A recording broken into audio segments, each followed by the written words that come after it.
Hello students, आज के lecture में हम लोग डिस्कस करने जा रहे हैं application of Gauss's theorem. Gauss's theorem हम लोग लास्ट टाइम पढ़ चुके थे, उसको एक बार क्विकली रिवाइज कर लेना और उसके बाद आज का लेक्चर जो हम एप्लीकेशन पढ़ेंगे उसको समझने की कोशिश करना है। तो हम एप्लीकेशन में आज क्या क्या डिस्कस करने वाले हैं पहले ये बात कर लें। जब हम गॉसेस थ्योरम एक्सप्लेन किए थे तो ये बोले थे कि किसी भी चार्ज के अराउंड एक क्लोज सरफेस होता है और वो क्लोज सरफेस उस चार्ज के लिए गॉसियन सरफेस होता है। तो हम किसी भी चार्ज पार्टिकल का गॉसियन सरफेस कैसे सेलेक्ट करते हैं इसके बारे में हम समझेंगे।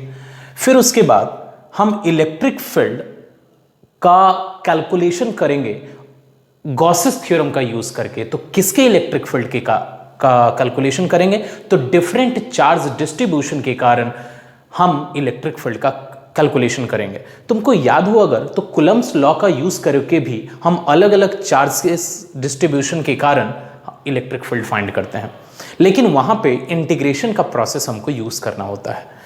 लेकिन हम यहां पे इलेक्ट्रिक फील्ड जब चार्ज के अराउंड किसी पॉइंट पे कैलकुलेट करेंगे तो इसके लिए इंटीग्रेशन को अवॉइड करेंगे और गॉसेस थ्योरम का यूज करते हुए हम फाइंड करेंगे।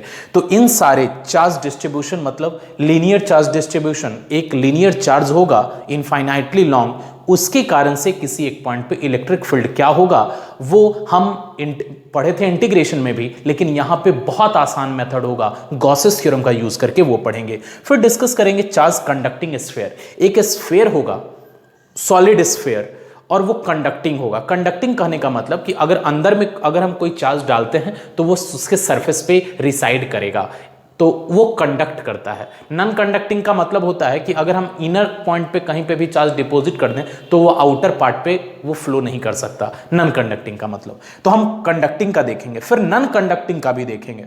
फिर इनफाइनाइटली प्लेन चार्ज सीट, जैसे एक प्लेन ले लो और उस प्लेन को चार्ज कर मतलब वे चार्ज कर लो पॉजिटिव और नेगेटिव, तो अब उस प्लेन सीट से एक डिफरेंट डिस्टेंस पे इलेक्ट्रिक फील्ड क्या होगा वो फाइंड करेंगे। और फिर उसके अलावा एक होगा अगर ऐसे ही two infinitely long parallel sheet को रखा जाए, पैरेलल एक दूसरे के रहेंगे कुछ सेपरेशन पे, तो उसके कारण से इलेक्ट्रिक फील्ड क्या होगा वो देखेंगे।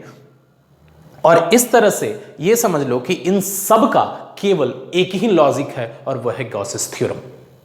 तो वो गॉसेस थ्योरम के हेल्प से इन सब के कारण कैसे फाइंड करते हैं इलेक्ट्रिक फील्ड, हम बेसिक और एक तरह से समझो कि इन सब का एक कॉमन बेसिक एक्सप्लेनेशन है, हम सबसे पहले वो एक्सप्लेन करते हैं। तो हम वापस गॉसेस थ्योरम लिखते हैं और उसके इंपॉर्टेंट टर्म्स को हाईलाइट करते हैं।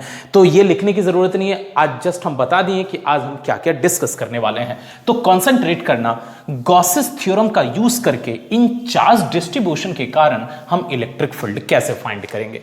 तो वेरी फर्स्ट जो हम गॉसेस थ्योरम, पहले हम जनरल कर रहे हैं, हम किसी चार्ज के कारण नहीं पढ़ रहे हैं। अगर हम जनरल गॉसेस थ्योरम की बात करें तो वो क्या है? Gauss's theorem phi is equal to that is E dot d s और d A is equal to Q enclosed divided by epsilon naught. ये गॉसेस थ्योरम का था।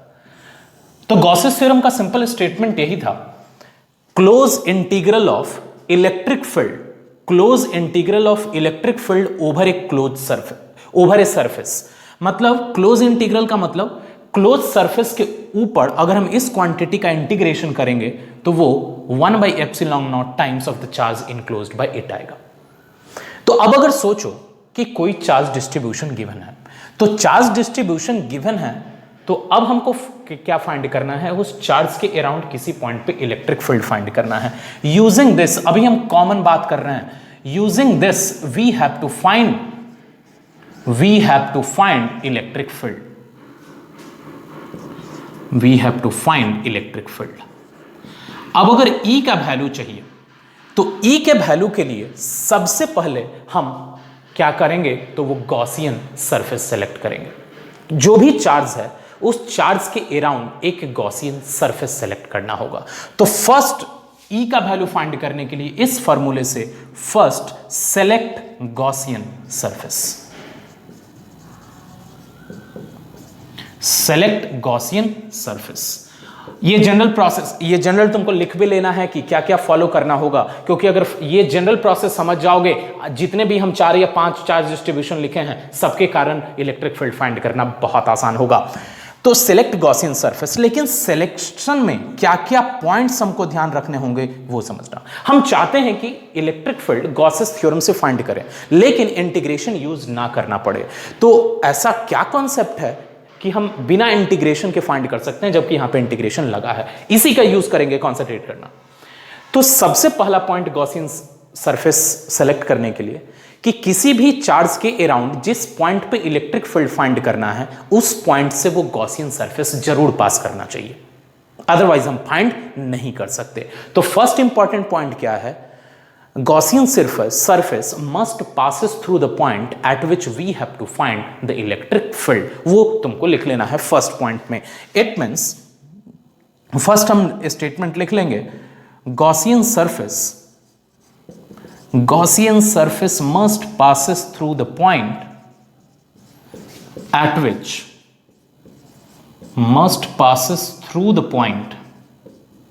which we have to find electric field।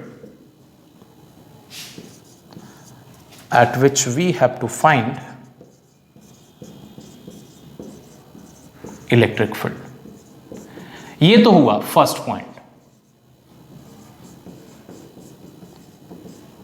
अब second important point क्या है Gaussian surface के लिए, कि जो हम गॉसियन सरफेस सेलेक्ट करेंगे उस गॉसियन सरफेस का जो सरफेस एरिया है वो नोन होना चाहिए। नोन कहने का मतलब that Gaussian surface should be symmetrical so that its area can be easily calculated, और its area can be easily calculated without integration. तो अगर हम किसी चार्ज के अराउंड सरफेस की बात करते हैं तो बहुत सारे सरफेस हो सकते हैं क्लोज, इरेगुलर शेप में हो सकता है। तो हम generally spherical cylindrical shape consider करते हैं, क्योंकि स्फेयर और सिलेंडर का जो सरफेस एरिया है हम इजीली कैलकुलेट कर सकते हैं। इवन हम वो कैलकुलेट करने की ज़रूरत भी नहीं महसूस करते, क्योंकि ऑलरेडी उसका एरिया, सरफेस एरिया प्रूव्ड है कि सिलेंडर का क्या होता है और स्फेयर का क्या होता है, क्योंकि इंटीग्रेशन नहीं करना है। अदरवाइज तुम फ्री हो कि कोई भी गॉसियन सरफेस ले सकते हैं, और गॉसियन सरफेस होता नहीं, हमको इमेजिन करना है कि यहां पे है, तो हम कुछ भी इमेजिन कर सकते हैं। लेकिन हम एप्लीकेशन पढ़ रहे हैं कि गॉसेस थ्योरम का यूज करके इलेक्ट्रिक फील्ड फाइंड करने का, तो हम प्रेफर करेंगे कि ऐसा ही गॉसियन सरफेस सेलेक्ट करें जिसका सरफेस एरिया नोन हो। इट मींस वो एक सिमेट्रिकल सरफेस हो। It means surface should be symmetrical, surface should be symmetrical so that its area can be easily calculated, so that its area can be easily calculated, its area can be easily calculated। ये हो गया second point.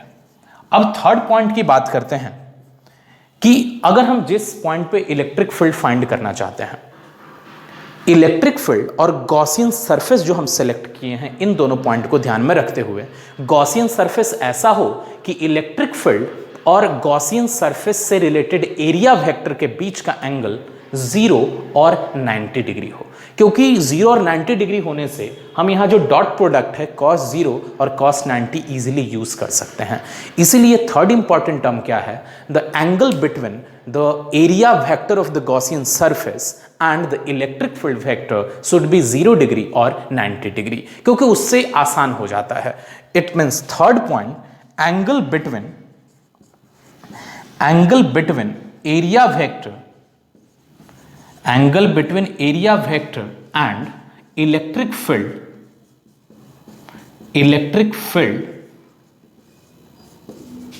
is preferred to select as 0 degree और 90 degree. ऐसा नहीं कि तुम कुछ और नहीं ले सकते, लेकिन सिंपल रखने के लिए कैलकुलेशन को हम ये प्रेफर करते हैं। तो ये 3 इंपॉर्टेंट पॉइंट है गॉसियन सरफेस को सिलेक्ट करने के लिए। अगर इन तीनों पॉइंट को ध्यान में रखते हुए हमने गॉसियन सरफेस सेलेक्ट कर लिया तो क्या फायदा होगा वो समझना। तो मेरे पास ये एक्सप्रेशन था, तो हम कभी भी किसी भी चार्ज के अराउंड फ्लक्स का, एक सरफेस के अराउंड फ्लक्स का दो मेथड जानते हैं, एक Q enclosed by epsilon naught और ये मेथड। अगर हम इस कंडीशन को ध्यान में रखते हुए गॉसियन सरफेस सेलेक्ट कर चुके हैं, तो जो मेरे पास ये टर्म आएगा वो suppose theta is equal to 90 degree हम लोग सेलेक्ट कर लिए। थीटा 90 कहने का मतलब, सॉरी 0 डिग्री सेलेक्ट कर लिए, तो 0 डिग्री कहने का मतलब है कि ई और गॉसियन सरफेस के बीच का एंगल हर जगह पे सपोज 0 डिग्री है। तो 0 डिग्री होने की वजह से ये जो टर्म है वो क्या आ जाएगा, that is E into D A cos 0 का वैल्यू 90 होता है and Q enclosed by epsilon not. उसके अलावा अब जब हम इलेक्ट्रिक फील्ड फाइंड करते हैं तो जो गॉसियन सरफेस लिए हैं उस गॉसियन सरफेस के ईच एंड एवरी पॉइंट पे इलेक्ट्रिक फील्ड कांस्टेंट होना चाहिए। कांस्टेंट होने की वजह से क्या होगा कि ई को हम आउटसाइड रख सकते हैं। ये हम नहीं समझते कि कोई भी गॉसियन सरफेस चार्ज के अराउंड है तो गॉसियन सरफेस के हर एक सेक्शन पे इलेक्ट्रिक फील्ड सेम रहेगा, लेकिन हम गॉसियन सरफेस ऐसा लेंगे जिस सरफेस के हर एक पॉइंट पे इलेक्ट्रिक फील्ड यूनिफॉर्म हो, कांस्टेंट हो। तो कांस्टेंट होने की वजह से क्या होता है कि हम उसको इंटीग्रेशन के बाहर रख सकते हैं। जैसे फॉर एग्जांपल सपोज कोई एक पॉइंट पॉजिटिव पॉइंट चार्ज है, उसके अराउंड अगर हम स्फेरिकल गॉसियन सरफेस लिया है तो डेफिनेट है उस स्फीयर के हर पॉइंट पे इलेक्ट्रिक फील्ड सेम रहेगा, क्योंकि स्फीयर का हर एक पॉइंट उस पॉइंट चार्ज से इक्वल डिस्टेंस पे है। तो इलेक्ट्रिक फील्ड कांस्टेंट होना चाहिए हर एक पॉइंट पे गॉसियन सरफेस के। तो ये भी ध्यान रखना है गॉसियन सरफेस सेलेक्ट करते समय। तो यहां से एक और पॉइंट लिख सकते हो, जस्ट फोर्थ पॉइंट इधर नोट डाउन करके, that is electric field should be constant through out the Gaussian surface. Electric field should be constant, ये ऑलवेज नेसेसरी नहीं है लेकिन प्रेफर करते हैं ऐसा करने का। Electric field should be constant through out the Gaussian surface, through out the Gaussian surface. ये चारों पॉइंट तुम लोग अच्छे से लिख लोगे। लिखने के बाद अगर E कांस्टेंट आ गया तो E को हम बाहर रख लेंगे, और E बाहर रखने की वजह से यहां पे जो मिल गया closed integration of D A Q enclosed by epsilon naught. तो ये तो ऑलरेडी नोन है, जो कि हम पता है सिमेट्रिकल कंसीडर किए हैं, तो या तो स्फीयर होगा या तो सिलेंडर होगा, उसका हम सरफेस एरिया डायरेक्ट यूज कर लेंगे। तो फाइंड करना है E, तो then E is equal to Q in divided by epsilon naught into this one. तो ये जो मिला इलेक्ट्रिक फील्ड का वैल्यू मिला। तो इस तरह से समझ सकते हो कि ये डायरेक्ट फार्मूला भी यूज करो तो चलेगा, लेकिन हम डायरेक्ट फार्मूला यूज करके जस्ट हम नहीं बनाते, लेकिन जो कॉन्सेप्ट है यही कॉन्सेप्ट है किसी भी चार्ज के अराउंड इलेक्ट्रिक फील्ड फाइंड करने का। और अगर ये जिसको भी करने आ जाएगा, इट मींस क्यू इनक्लोज, जो तुम गॉसियन सरफेस लिए हो उसके अंदर कितना चार्ज है ऊपर में, और जो सरफेस लिए हो उसका एरिया कितना है, जस्ट ये फाइंड कर लो और तुम सारे गॉसियन सरफेस का फाइंड कर सकते हो। तो इसको हम एक साइड नोट डाउन करके लिख लेते हैं और डायरेक्ट हम इसी फॉर्मूले का यूज करके तुमको इलेक्ट्रिक फील्ड फाइंड करना दिखाते हैं। तो ये बहुत इंपॉर्टेंट है, किसी भी चार्ज डिस्ट्रीब्यूशन के कारण अगर इलेक्ट्रिक फील्ड फाइंड करना हो तो यही है गॉसेस थ्योरम का यूज से इलेक्ट्रिक फील्ड का जनरल कॉन्सेप्ट। तो अब हम इसी का यूज करके फाइंड करने जा रहे हैं डिफरेंट चार्ज डिस्ट्रीब्यूशन के कारण इलेक्ट्रिक फील्ड, जिसमें हम सबसे पहले सेलेक्ट करेंगे कि एक रॉड है और ये रॉड इनफाइनाइटली लॉन्ग है, इधर भी इन्फिनिटी लॉन्ग है, इधर भी इन्फिनिटी लॉन्ग है, और इस रॉड से एक पर्टिकुलर डिस्टेंस, जैसे मान लो ये r है, r डिस्टेंस पे यहां पे इलेक्ट्रिक फील्ड फाइंड करना है। तो कैसे फाइंड करेंगे गॉसेस थ्योरम का यूज करके, ये देखते हैं। ये बहुत इंपॉर्टेंट है, ये 3 पॉइंट और ये 3 पॉइंट सब लोग इंपॉर्टेंट नोट डाउन कर लोगे। और ये जनरल प्रोसेस, अगर थीटा 0 हुआ तो ये, अगर थीटा 90 हुआ तब तो फ्लक्स ही 0 हो जाता है, तब ये पूरा डिस्ट्रॉय हो जाएगा, इलेक्ट्रिक फील्ड खत्म हो जाएगा। वो हम आएगा कुछ क्वेश्चंस में आएगा, वो हम डिस्कस करेंगे। लेकिन ये जो केस है थीटा इज इक्वल टू 0 रहा तब हम डायरेक्टली ये यूज करेंगे, अगर थीटा 90 रहा तब हम वहां से बताएंगे कि इस गॉसेस थ्योरम को कैसे यूज करना है। तो ये सब लोग नोट डाउन कर लो। तो अब हम फर्स्ट एप्लीकेशन में गॉसेस थ्योरम का यूज करके फाइंड कर लेते हैं electric field due to infinitely long line charge. एक लाइन चार्ज है जो पॉजिटिव अभी कंसीडर कर रहे हैं, चाहो तो निगेटिव भी ले सकते हो। पॉजिटिव चार्ज है और ये इनफाइनाइटली लॉन्ग है, और इनफाइनाइटली लॉन्ग कहने का मतलब होता है ये इधर राइट तक इन्फिनिटी इनफाइनाइटली लॉन्ग है। अब इनफाइनाइट लॉन्ग का एक और प्रैक्टिकल मीनिंग, कई बार समझते हैं इनफाइनाइटली लॉन्ग मतलब इतना लंबा है जो कभी खत्म नहीं होता, ऐसा नहीं है। इनफाइनाइटली लॉन्ग का मतलब है कि इस लाइन चार्ज से जिस डिस्टेंस पे तुम इलेक्ट्रिक फील्ड फाइंड कर रहे हो, ये r, इस r का वैल्यू लेंथ के कंपैरिजन में, इस लाइन चार्ज के कंपैरिजन में बहुत छोटा है। इट मींस इनफाइनाइटली लॉन्ग का एग्जैक्ट मीनिंग समझना, it means the r is very less as compared to the length of the wire. Infinitely का कई बार पहली बार में लोग मीनिंग समझते हैं कि ये बहुत लंबा है जो कभी इसका एंड नहीं है, ऐसा बिल्कुल भी नहीं है। Less as compare to the length of the line charge, as compare to the length of the line charge, ये इनफाइनाइटली लॉन्ग का मीनिंग हो गया। अब अगर इस लाइन चार्ज के कारण r डिस्टेंस पे p पॉइंट पे इलेक्ट्रिक फील्ड पता करना है, ये क्वेश्चन है।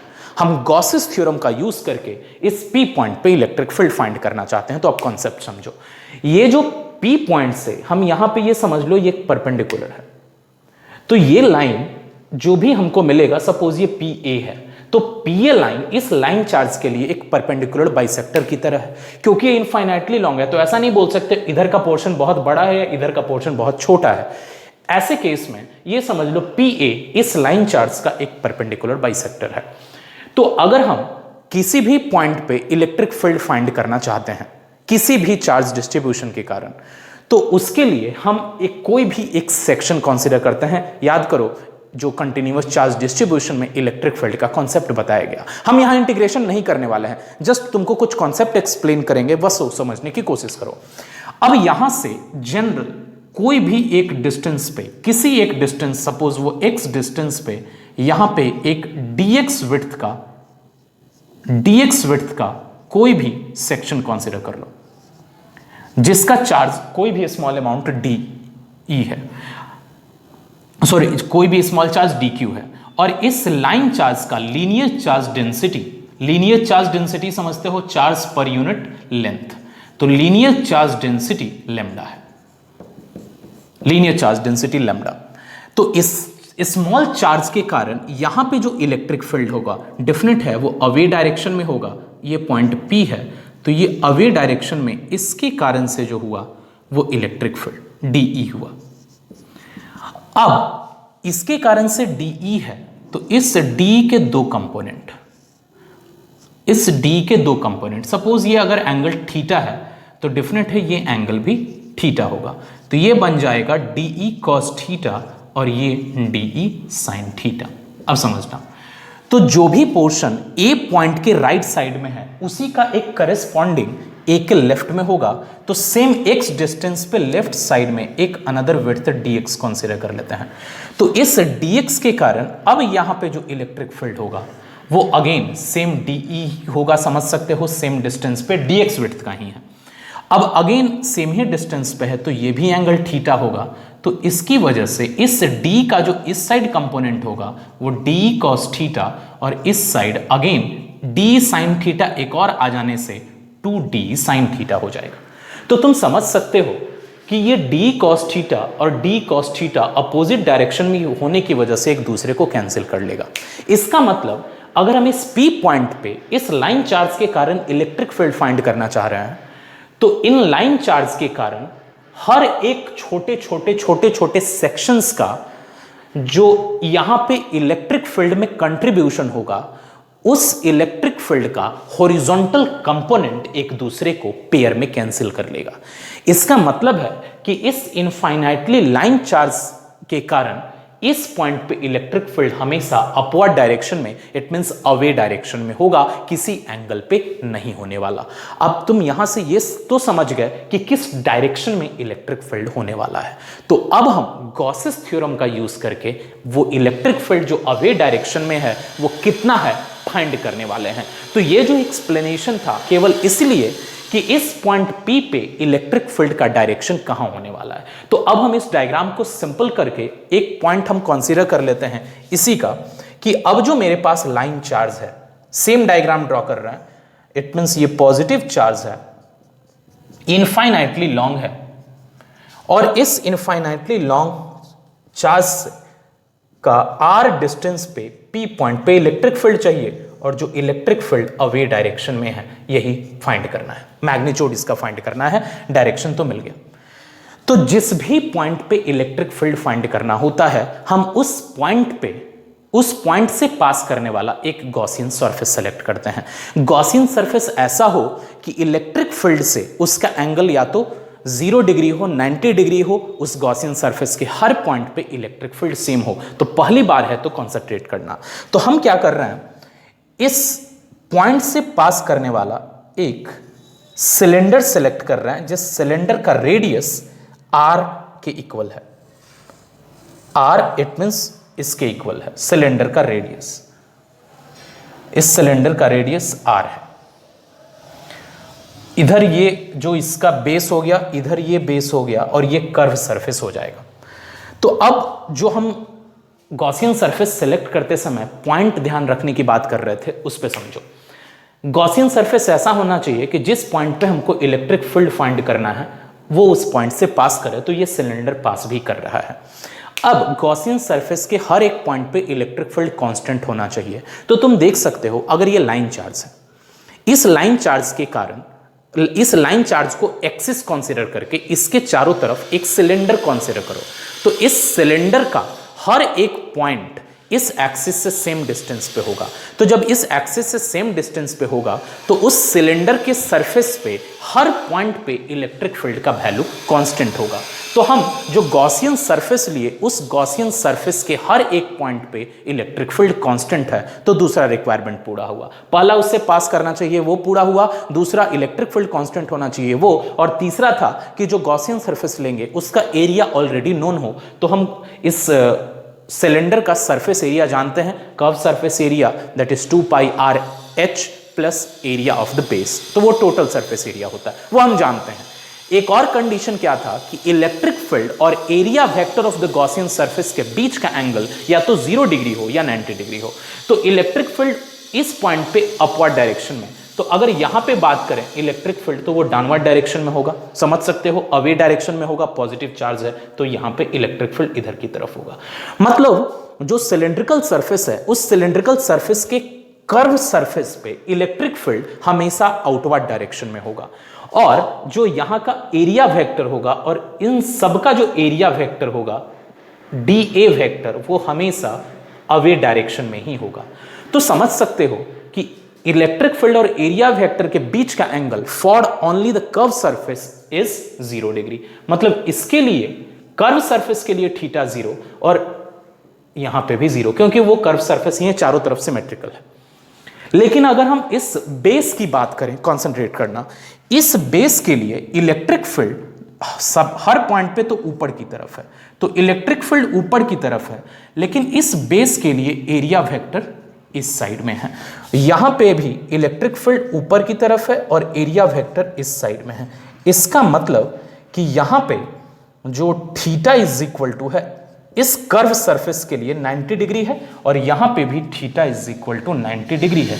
इसका मतलब कि अगर हम फ्लक्स फाइंड करना चाहते हैं, ध्यान से समझना, अगर हम फ्लक्स, और ये जो हम लेंथ कंसीडर किए हैं वो एल लेंथ का है सिलेंडर, सपोज तुम किसी भी लेंथ का ले सकते हो, कोई फिक्स नहीं है। तो अगर हम तुमसे बोले फ्लक्स फाइंड करने को, कंसंट्रेट करना, तो flux over any closed surface is what? तो flux over any closed surface is just closed integral of E dot D A. तो ई डॉट डी ए, तो ये जो डी ए है अब हम उसको दो पार्ट में बांट लेते हैं, एक कर्व सरफेस वाला डी ए और एक सिंपल बेस वाला डी ए। तो बेस तो हम यहां पे अब लिखते हैं, दो कैटेगरी में बांट लेते हैं, that is E dot D A, that is curved surface, that is over the curved surface, plus that is E dot D A, that is for circular base of the cylinder. तो अब सोचो, जो circular base है उसके लिए theta 0 है, तो ये जो क्वांटिटी है वो 0 हो जाएगा, लेकिन ये जो क्वांटिटी है वो क्या आएगा, ध्यान देना, that is E D A cos 0 plus E D A cos 90। तो इस केस में ये 0 डिग्री हो जाएगा और ये कर्व सरफेस यहां लिख देना है, यहां सर्कुलर बेस। तो इसके लिए ई तो कांस्टेंट है थ्रू आउट द सरफेस, तो ई बाहर ले लिए cos 0 1 और यहां से dA प्लस यहां से cos 90, ये कंप्लीट जीरो हो गया। इसका मतलब through out the close surface यहां से जो फ्लक्स मिला, फ्लक्स फाई, वो क्या मिल गया E इंटू डी, और ये डी किसके करस्पॉन्डिंग आ रहा है, तो कर्व सरफेस के। तो कर्व सरफेस का एरिया क्या होता है, that is 2 pi R H, और यहां h क्या है, the high length of the cylinder, the length l के इक्वल है। इसका मतलब phi is equal to that is E into 2 pi R L. तो ये हो गया फ्लक्स। एंड अगर हम फ्लक्स गॉसेस थ्योरम की बात करें, and by Gauss's theorem Q enclosed by epsilon naught, तो अब ध्यान से समझना, Q enclosed by epsilon naught. तो Q इनक्लोज्ड, इस ये जो सिलेंडर हमको मिला है, इस सिलेंडर के अंदर कितना चार्ज है, तो इसका जो लीनियर चार्ज डेंसिटी लेमडा है, मतलब charge per unit length lambda है, तो L लेंथ में टोटल कितना चार्ज हुआ, तो इस L लेंथ में प्रेजेंट इस वायर का, इस चार्ज का जो मैग्नीट्यूड होगा वो कितना होगा, तो linear charge density into length of that cylinder, तो लेमडा इनटू एल। ये समझ सकते हो, charge enclosed by the Gaussian surface, Q in का मतलब, तो charge enclosed by the Gaussian surface मतलब इस एल सेक्शन में जो भी ये लाइन चार्ज का पोर्शन आया है उसमें टोटल चार्ज कितना होगा, तो lambda represent the charge per unit length, तो टोटल लेंथ एल है, तो it means the Q enclosed by the Gaussian surface is lambda into L मिल गया। तो अब Q in that is lambda L divided by epsilon naught।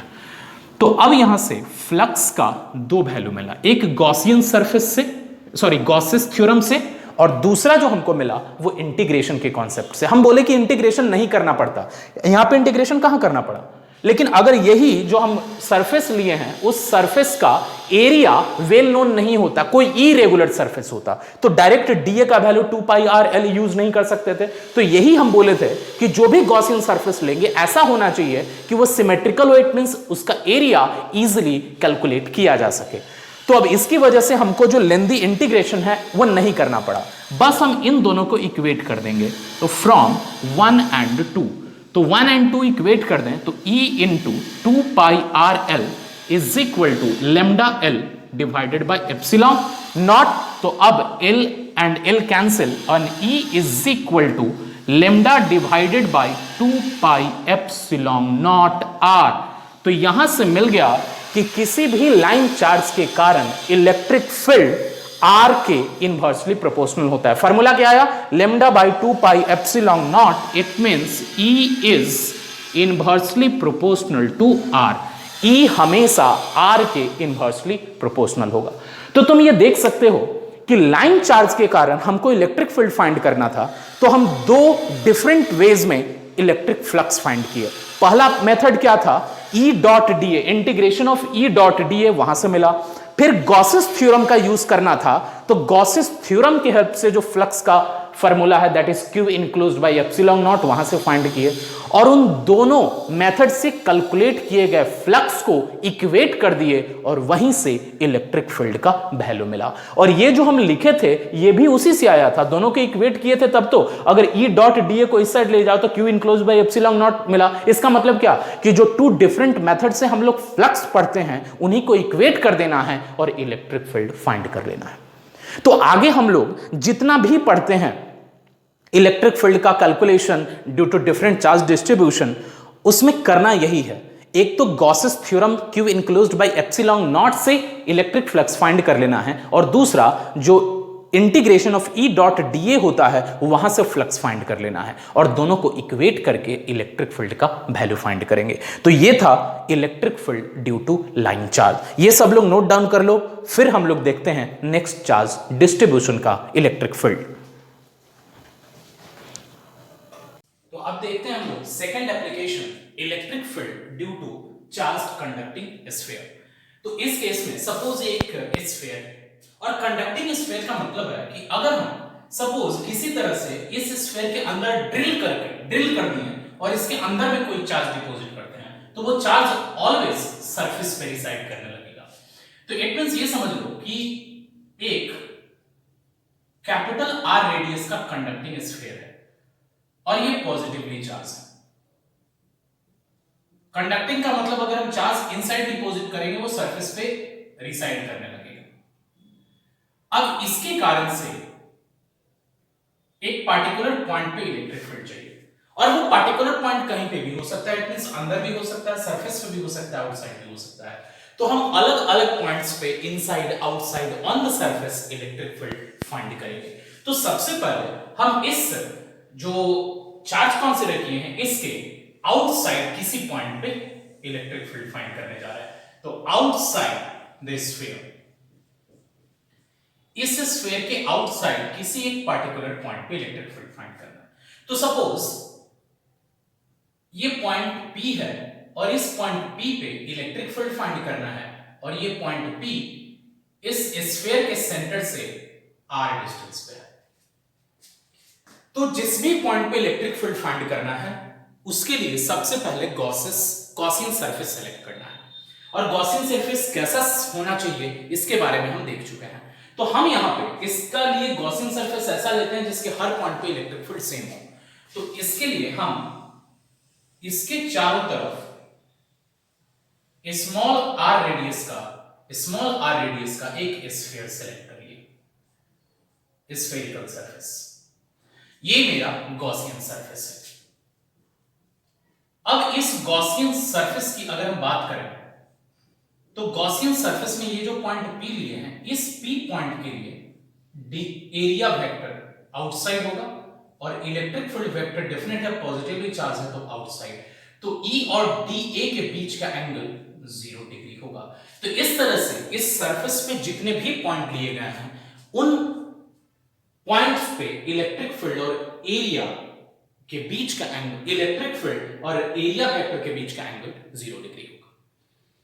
और इसके साथ साथ इसके हर पॉइंट पे इलेक्ट्रिक फील्ड कांस्टेंट भी रहेगा, और इसका सरफेस एरिया भी हमको पता है। It means Gaussian surface select करने के लिए जो हम कंडीशन बताएं वो सारी कंडीशन को ये गॉसियन सरफेस पूरा करता है।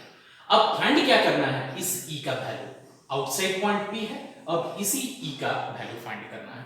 तो सबसे पहले अगर हम फ्लक्स की बात करें तो फ्लक्स एक बार इंटीग्रेशन E डॉट dA की हेल्प से फाइंड करते हैं, और second by Gauss's theorem find करते हैं।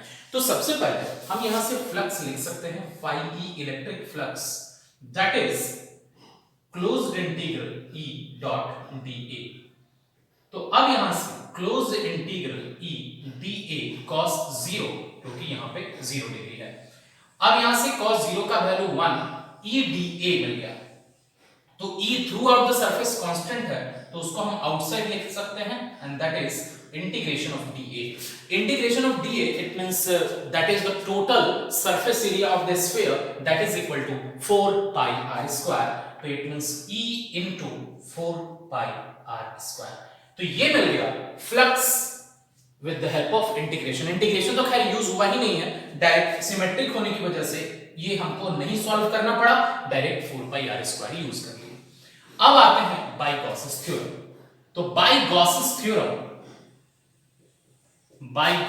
Theorem flux is equal to Q enclosed divided by epsilon naught. तो जो पूरा का पूरा चार्ज है, इसका पूरा चार्ज मान लो कैपिटल Q है, तो पूरा का पूरा चार्ज इसके अंदर ही है, तो वो कंप्लीट गॉसियन सरफेस लिए उसके कंप्लीट अंदर ही है, it means Q divided by epsilon naught. तो ये फ्लक्स आ गया गॉसेस थ्योरम से। अब यहां से जो फ्लक्स मिला और यहां से जो फ्लक्स मिला दोनों को इक्वेट कर देते हैं ना। Flux E into 4 pi r square is equal to Q upon epsilon naught. It means E is equal to Q upon 4 pi epsilon naught r square। अब कॉन्सेंट्रेट करना, तो ये तो मिल गया इलेक्ट्रिक फील्ड का वैल्यू r पे depend कर रहा है। अब सोचो कि ये जो स्मॉल r है वो बढ़ेगा तो इलेक्ट्रिक फील्ड घटेगा, तो हम लिख सकते हैं electric field is inversely proportional to r square. अब एक और टर्म, यहां पे जो स्फीयर है उसका टोटल चार्ज कैपिटल Q था। अब इस स्फीयर का टोटल चार्ज इस स्फीयर पे डिस्ट्रीब्यूट ना होकर के इसके पॉइंट पे डिस्ट्रीब्यूट हो जाए। मतलब ये समझ लो कि इसके सेंटर पे एक पॉइंट चार्ज सिचुएटेड है, उस पॉइंट चार्ज का मैग्नीट्यूड इस कैपिटल Q के इक्वल है। तो उस कैपिटल क्यू की वजह से, पॉइंट चार्ज की वजह से इस पॉइंट पे इलेक्ट्रिक फील्ड इसी के इक्वल आता। इसका मतलब outside the conducting sphere electric field at any point is same as that due to electric field at that point if the whole charge is concentrated at its center। ये जो sphere पे total charge distributed है, अगर वो total charge उसके centre पे भी concentrated होता तो इलेक्ट्रिक फील्ड आउटसाइड में सेम आता। ये बहुत इंपॉर्टेंट है आउटसाइड के लिए। अभी हम इनसाइड की बात नहीं कर रहे हैं, आउटसाइड के लिए हमेशा इलेक्ट्रिक फील्ड वही होगा जो एक पॉइंट चार्ज के कारण होता, जिसके पॉइंट पे उतना ही मैग्नीट्यूड का चार्ज डिस्ट्रीब्यूटेड होता जितना कि इस स्फीयर का चार्ज है। इसको अगर डायग्राम से भी समझना चाहो, सपोज ये क्यू चार्ज है, इस क्यू चार्ज से r डिस्टेंस पे हम यहां पे इलेक्ट्रिक फील्ड पूछें तो that will B q divided by 4 pi epsilon naught r square. अब अगर इस पॉइंट चार्ज के बदले हम एक स्फीयर कंसीडर कर रहे हैं, अब इस स्फीयर का टोटल चार्ज q हो गया, तब भी इस पॉइंट पे इलेक्ट्रिक फील्ड उतना ही है। इसका मतलब ये समझ सकते हो कि स्फीयर के आउटसाइड इलेक्ट्रिक फील्ड वही होता है जो इलेक्ट्रिक फील्ड पॉइंट चार्ज के कारण होता, लेकिन उस पॉइंट चार्ज का मैग्नीट्यूड और स्फीयर का मैग्नीट्यूड दोनों सेम होना चाहिए। तो इस तरह से ये हमको मिला आउटसाइड के लिए। अब अगर यही स्मॉल r का वैल्यू कैपिटल R के इक्वल हो जाए, कैपिटल R के इक्वल इट मींस डिक्रीज करते हुए मिनिमम, तो वो समझ सकते हो कि on the surface electric field E is equal to Q upon 4 pi epsilon naught capital R square. ये सरफेस पे हो गया। अब हम देखते हैं इनसाइड के लिए। तो इनसाइड बहुत ही सिंपल होगा, inside the sphere, inside the sphere. तो इनसाइड के लिए कंसंट्रेट करना। अगर हम पॉइंट यहां पे ले लें, कोई मान लो m, जिस पॉइंट पे इलेक्ट्रिक फील्ड फाइंड करना है, तो अब इस पॉइंट से पास करता हुआ एक गॉसियन सरफेस लेना है जिसका अगेन सेंटर से डिस्टेंस है r। ये जनरल है इसलिए r यूज कर रहा है। तो अब सोचो इस गॉसियन सरफेस के अंदर जो चार्ज है वो तो जीरो है, क्योंकि q इनक्लोज्ड की बात करें इस सरफेस के लिए, क्योंकि charge always reside on the surface of the conductor conducting. तो इस केस में इस गॉसियन सरफेस के अंदर में चार्ज इनक्लोज्ड जीरो है। तो जब चार्ज इनक्लोज्ड ही जीरो है तो सोचो, कंसंट्रेट करना, चार्ज इनक्लोज्ड जीरो है तो यहां से तुम समझ सकते हो जो अभी हम लोग लिखते हैं phi is equal to q in by epsilon naught is equal to integration e dot da। इस केस में अगर यही जीरो हो जाए तो इलेक्ट्रिक फील्ड तो ऑलवेज जीरो रहेगा। इसका मतलब है कि एक चार्ज कंडक्टिंग स्फीयर के इनसाइड पे कहीं पे भी इलेक्ट्रिक फील्ड नहीं होता, इट मींस इलेक्ट्रिक फील्ड का वैल्यू जीरो होता है। तो बस इनसाइड द स्फीयर लिखोगे q enclosed is equal to 0, so electric field is always equal to 0। तो यहां से हमको मिल गया कि इलेक्ट्रिक फील्ड का वैल्यू किसी चार्ज कंडक्टिंग स्फीयर के अंदर में जीरो होगा। जैसे ही सरफेस पे आते हैं तो 4 पाई r square q upon 4 pi epsilon naught r square हो जाता है, और जैसे जैसे दूर जाते हैं वो धीरे धीरे घटता चला जाता है। तो अब देखते हैं इसका ग्राफिकल एक्सप्लेनेशन। ये सब लोग नोट डाउन कर लोगे और इसी का ग्राफ की हेल्प से मिलेंगे। हम यहां पे ड्रॉ करते हैं, ये मिटा दें। अब सोचो कि इस साइड r है और इधर इलेक्ट्रिक फील्ड है। तो जैसे जैसे हम सेंटर से इधर जाते हैं तो r का वैल्यू बढ़ रहा होता है, लेकिन अप टू r तक इलेक्ट्रिक फील्ड का वैल्यू जीरो है, मतलब इलेक्ट्रिक फील्ड जीरो रहेगा ऑन द सरफेस। लेकिन जैसे ही हम सरफेस पे पहुंचते हैं इलेक्ट्रिक फील्ड मैक्सिमम हो जाता है, और वो मैक्सिमम इलेक्ट्रिक फील्ड कितना है तो that is equal to, maximum electric field कितना है तो दैट इज इक्वल टू, यहां पे जो आएगा ये point, this is E is equal to Q upon 4 pi epsilon naught r square. लेकिन उसके बाद डिक्रीज कर जाता है और वो कितना है, E is inversely proportional to r square. तो ये ग्राफिकल वेरिएशन है इलेक्ट्रिक फील्ड का distance from the centre of the charged sphere उसके साथ। तो ये तुम समझ सकते हो गॉसेस थ्योरम का एप्लीकेशन बहुत कॉम्प्लिकेटेड नहीं, यहाँ पे कहीं पे भी इंटीग्रेशन हमको नहीं करना पड़ा। तो यही तो एडवांटेज है गॉसेस थ्योरम का कि बिना इंटीग्रेशन यूज किए हुए हम किसी भी चार्ज डिस्ट्रीब्यूशन के कारण इलेक्ट्रिक फील्ड फाइंड कर सकते हैं। और यहाँ पे भी अगेन वही प्रोसेस है, मेन तो कैलकुलेशन आउटसाइड के लिए है, इनसाइड के लिए तो डायरेक्टली जीरो हो गया। तो इनसाइड के लिए क्या था, दो तरह से फ्लक्स फाइंड किए, एक बार integration of E dot dA से और दूसरा Q enclosed by epsilon naught से, दोनों को इक्वेट किए और वहां से E का वैल्यू आ गया। और सबसे इंपॉर्टेंट पॉइंट तुमको माइंड में रखना है, electric field at any point outside the charge conducting sphere is same as that due to the charge is concentrated at the center of the sphere। तो इस तरह से हम लोग कंडक्टिंग स्फीयर का देखें। अब इसके बाद देखते हैं कि अगर वो नॉन कंडक्टिंग स्फीयर है तब क्या चेंजेस होगा, ये नोट डाउन कर लो फिर देखते हैं। तो अब हम लोग देखते हैं non conducting charged solid sphere के कारण किसी पॉइंट पे इलेक्ट्रिक फील्ड। तो कंडक्टिंग में क्या था कि अगर हम सपोज स्फीयर के अंदर ड्रिल करके कोई चार्ज डिपॉजिट करते थे तो वो आउटर बाउंड्री पे रिसाइड करने लगता है, लेकिन अगर नॉन कंडक्टिंग है तो अगर हम ड्रिल करके कहीं चार्ज डिपॉजिट करते हैं तो वो आउटर बाउंड्री पे नहीं आता, वो इनसाइड एग्जिस्ट करता है। तो ऐसे केसेस में हम एक uniformly charged solid sphere consider किए हैं जिसका रेडियस r है और volume charged volumetric charge density sigma है, it means charge per unit volume. अब इसके कारण से सबसे पहले किसी पॉइंट पे आउटसाइड इलेक्ट्रिक फील्ड देखेंगे, फिर इनसाइड देखेंगे, फिर सरफेस पे भी देखेंगे। तो एक एक करके सबसे पहले हम बात करते हैं outside the sphere. Outside the sphere electric field क्या होगा, तो सपोज आउटसाइड कोई एक पॉइंट P कंसीडर कर लेता है जिस पॉइंट पे इलेक्ट्रिक फील्ड फाइंड करना है। तो गॉसियन सरफेस ऐसा लेना होता है कि इससे पास कर रहा हो और ये पॉइंट P r डिस्टेंस पे है गिवन सॉलिड स्फीयर के सेंटर से। तो ये गॉसियन सरफेस ले लिया गया। अब यहां से कितने डिस्टेंस पे है, तो ये पॉइंट यहां से r डिस्टेंस पे है ये। तो इस पॉइंट पे जो एरिया वेक्टर होगा डेफिनेट है अवे डायरेक्शन में dA इस साइड होगा और यहां से इलेक्ट्रिक फील्ड पॉजिटिवली चार्ज होने के कारण ही अवे डायरेक्शन में।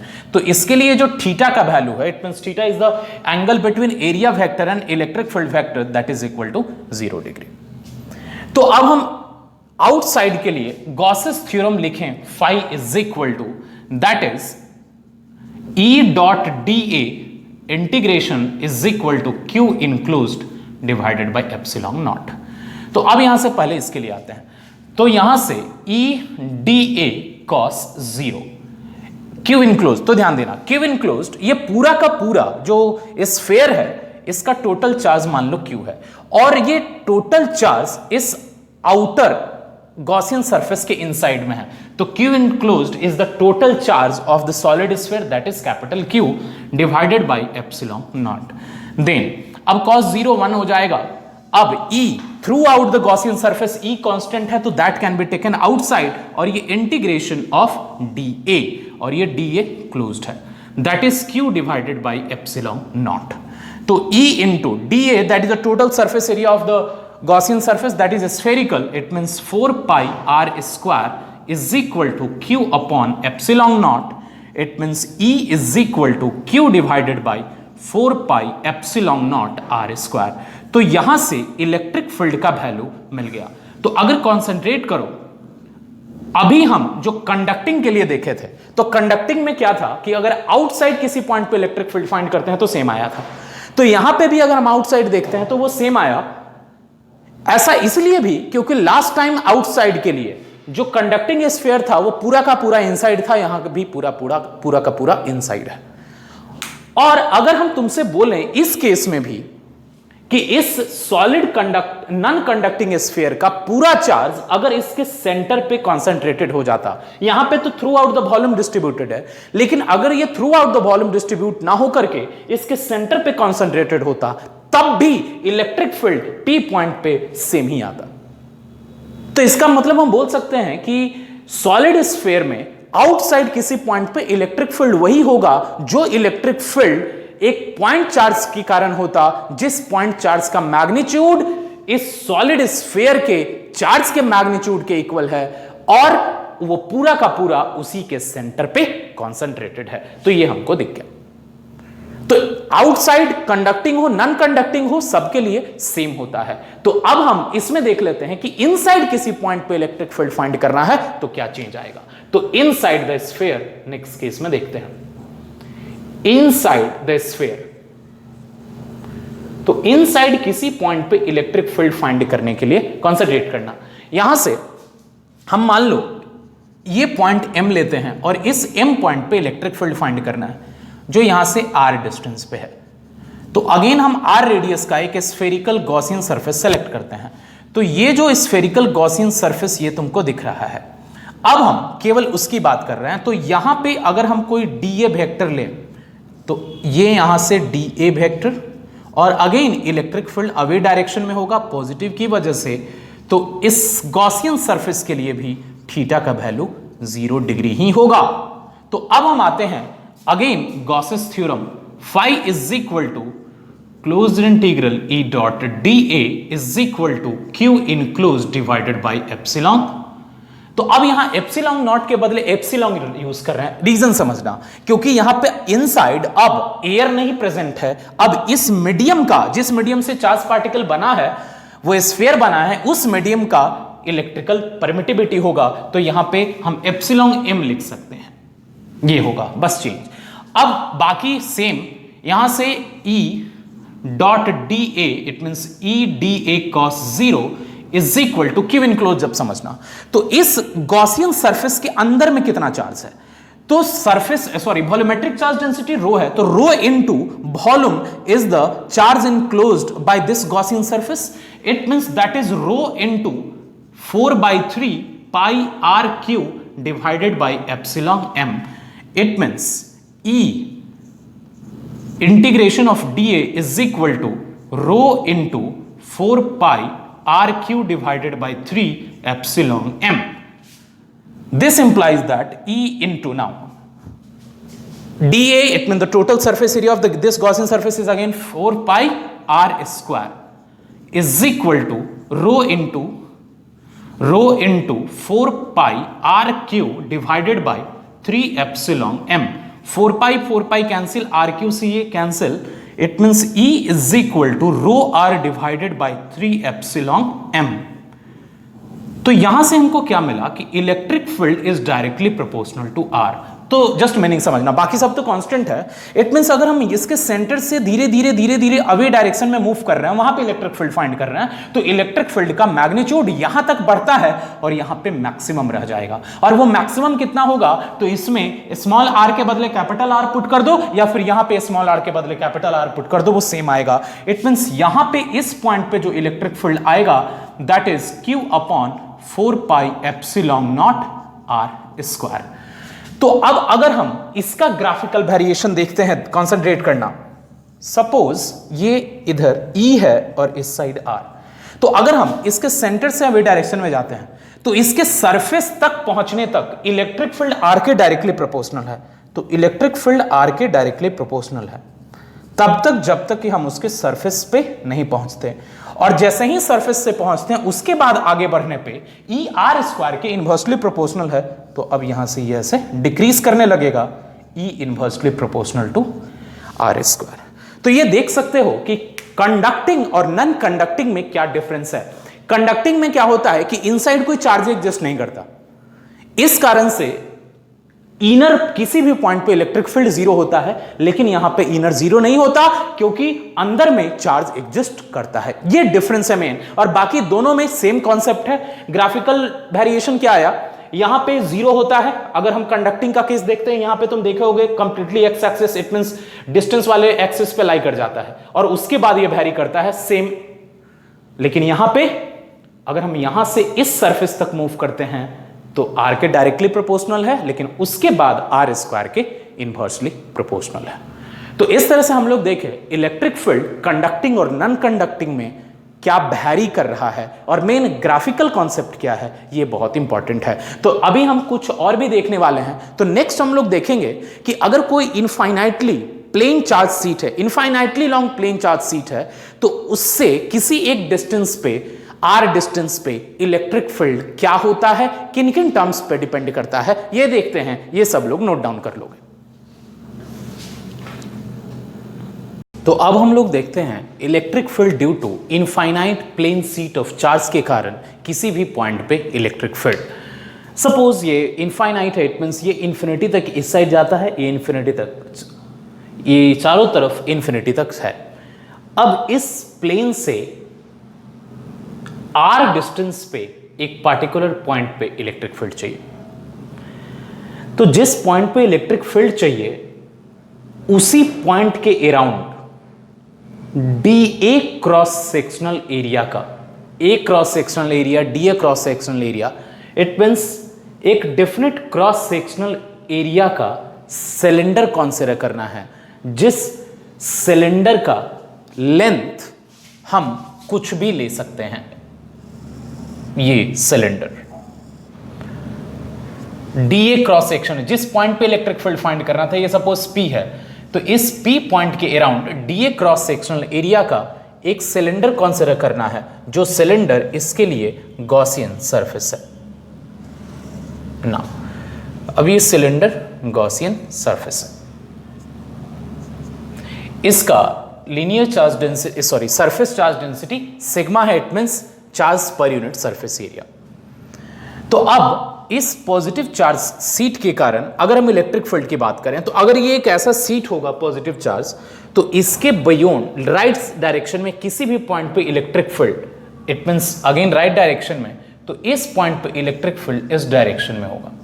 और एरिया वेक्टर इस कर्व्ड सरफेस के लिए, सर्कुलर बेस के लिए इस डायरेक्शन में होगा, इट मींस E और dA के बीच का एंगल 0 होगा। सेम इसके लिए पॉजिटिव चार्ज है तो अगेन अवे डायरेक्शन में, तो इसके लिए भी इलेक्ट्रिक फील्ड लेफ्ट डायरेक्शन में और एरिया वेक्टर लेफ्ट डायरेक्शन में होगा, और यहां से theta is equal to 0 degree. फिर अगर कर्व सरफेस, इट मीन जो सिलेंड्रिकल हम गॉसियन सरफेस सेलेक्ट किए हैं उसके कर्व सरफेस में एरिया वेक्टर तो हमेशा इधर की तरफ है, और लेकिन इसके लिए एरिया वेक्टर, इलेक्ट्रिक फील्ड हमेशा इधर की तरफ है लेकिन area vector away from the curve surface होगा इस तरह से। तो कर्व्ड सरफेस के लिए अगर हम थीटा की बात करें तो वो होगा 90 डिग्री। तो ये क्लियर होना चाहिए यहां पे डायग्राम में।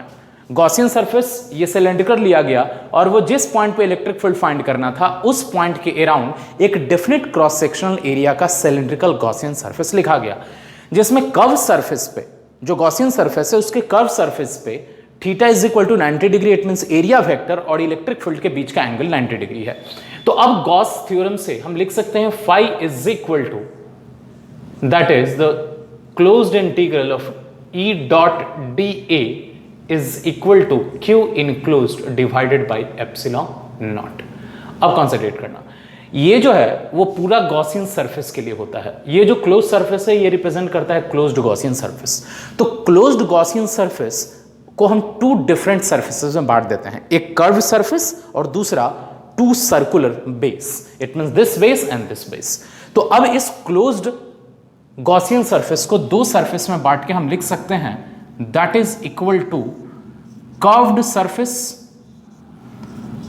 Surface E dot dA plus the circular base E dot dA, circular base, that is equal to Q enclosed divided by epsilon naught. अब यहां से कर्व सरफेस के लिए थीटा 0 है तो इट मींस ये 0 हो गया, मतलब फ्लक्स में कर्व्ड सरफेस का कोई कंट्रीब्यूशन नहीं होगा क्योंकि फील्ड लाइंस इधर जा रहा है, तो कर्व सरफेस से एक भी फील्ड लाइंस पास नहीं करेगा। फ्लक्स होता क्या है, the number of field lines crossing the surface, it means इस डायरेक्शन में कोई भी फील्ड लाइंस नहीं है तो फ्लक्स 0 होगा, समझ सकते हो। अब सर्कुलर बेस से तो E dA cos 0, E dA cos 0 is equal to Q in divided by epsilon naught, it means E dA Q in।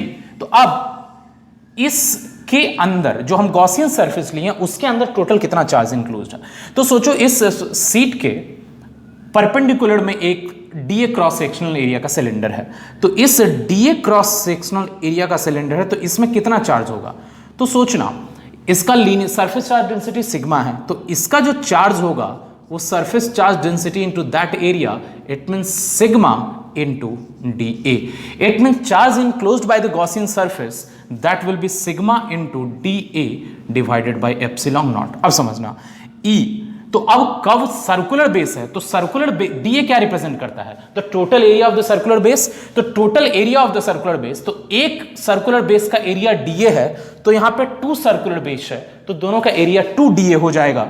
It means 2dA is equal to sigma into dA divided by epsilon not.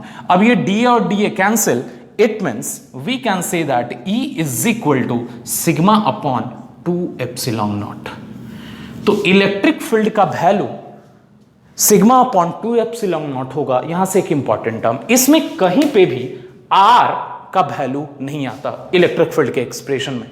इसका मतलब है कि अगर हम एक infinitely plane charge sheet लें तो उससे एक डिस्टेंस पे इलेक्ट्रिक फील्ड फाइंड करना है, तो वो R पे डिपेंड नहीं करता. तो R पे डिपेंड नहीं करना है, इसका मतलब क्या कि क्या तुम एक इनफाइनाइट शीट से बहुत लार्जर डिस्टेंस तक चले जाओगे तो क्या इलेक्ट्रिक फील्ड डिपेंड नहीं करेगा?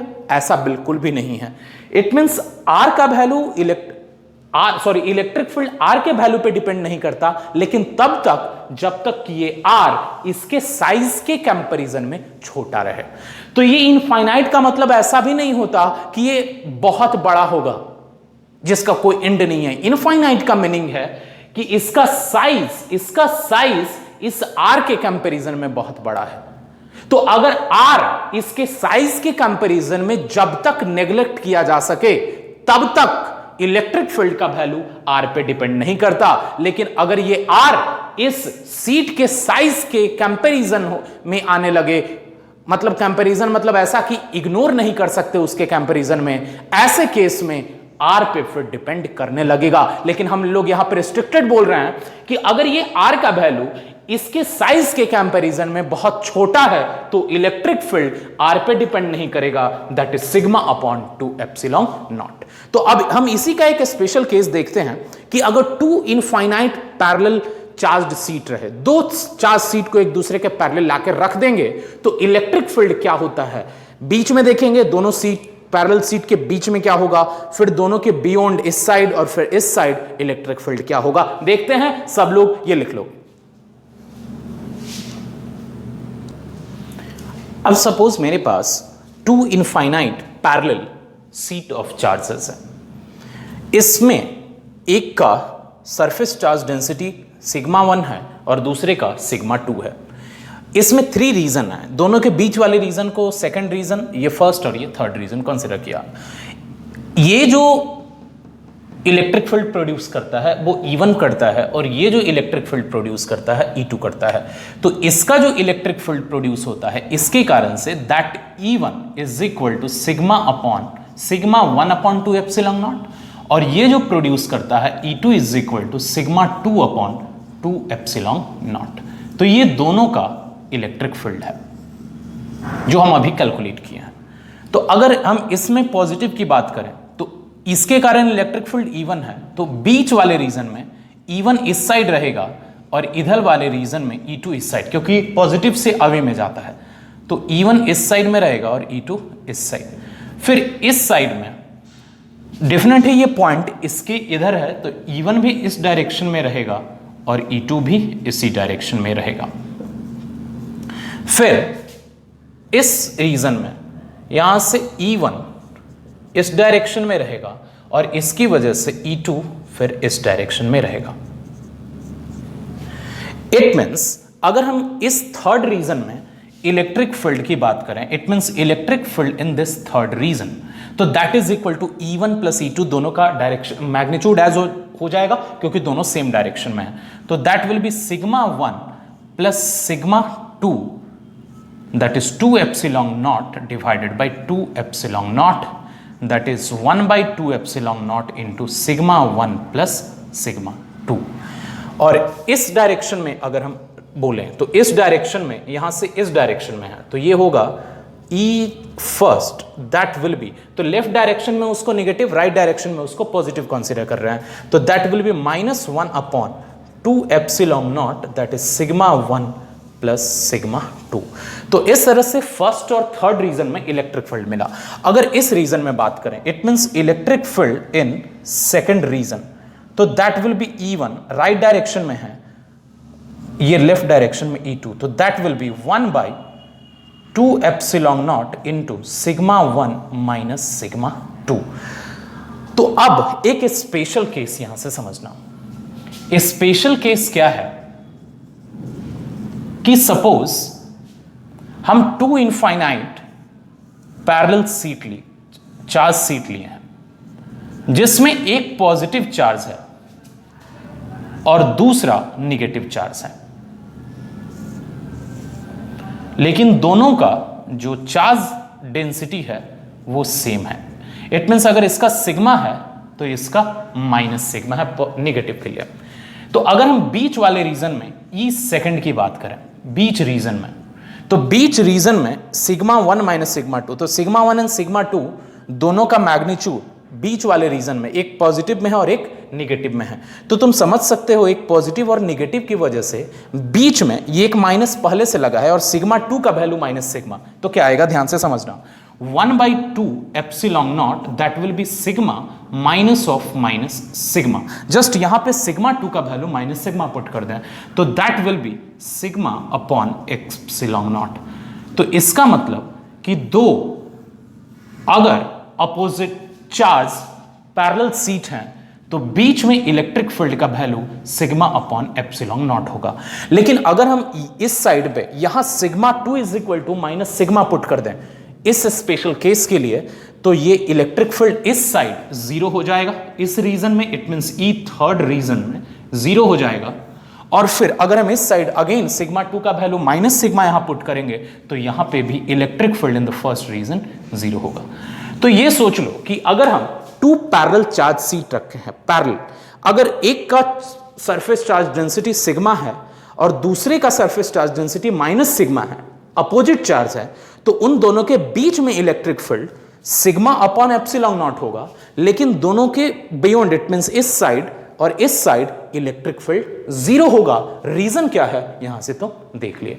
तो ये जब हम आगे पढ़ेंगे कैपेसिटर का कॉन्सेप्ट, क्योंकि ये जो है वो एक कैपेसिटर है, लेकिन क्यों है अभी कैपेसिटर तो हम लोग डिस्कस नहीं किए हैं। ये माइंड में रखना है कि अगर 2 इक्वल एंड अपोजिट चार्ज रहे, it mean surface charge density एक का पॉजिटिव एक का नेगेटिव है, ऐसे केस में दोनों प्लेट्स के बीच में, पैरेलल प्लेट्स के बीच का इलेक्ट्रिक फील्ड कांस्टेंट होता है सिग्मा अपॉन एप्सिलॉन नॉट।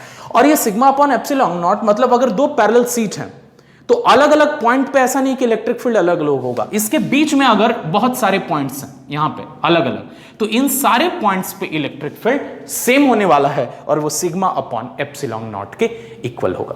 तो यहां पे हम लोग अभी तक जो भी देखे वो गॉसेस थ्योरम का यूज करके डिफरेंट चार्ज डिस्ट्रीब्यूशन के कारण इलेक्ट्रिक फील्ड फाइंड किए। और हर कैलकुलेशन में तुम लोग देख रहे होगे कि इंटीग्रेशन का यूज नहीं हुआ है, इंटीग्रेशन का एक्सप्रेशन आया लेकिन सरफेस ऐसा था कि वहां पे जब इंटीग्रेशन ऑफ डीए का वैल्यू फाइंड करना था तो डायरेक्टली हम वो डीए का वैल्यू यूज कर लिए और वो फाइंड कर लिए, इंटीग्रेशन यूज नहीं करना पड़ा। और यही एडवांटेज है गॉसेस थ्योरम का। तो ये गॉसेस थ्योरम का एप्लीकेशन क्लियर हो गया। हम नेक्स्ट लेक्चर में और आगे गॉसेस थ्योरम का कुछ क्वेश्चंस भी देखेंगे कि आखिर इस पे बेस्ड कैसे क्वेश्चंस क्रिएट होंगे, वो भी थोड़ा बहुत क्वेश्चन देख लेंगे, नेक्स्ट लेक्चर में देखेंगे और उसके बाद हम आगे और भी टर्म्स एक्सप्लेन करेंगे। तो आज के लेक्चर के लिए बस इतना ही।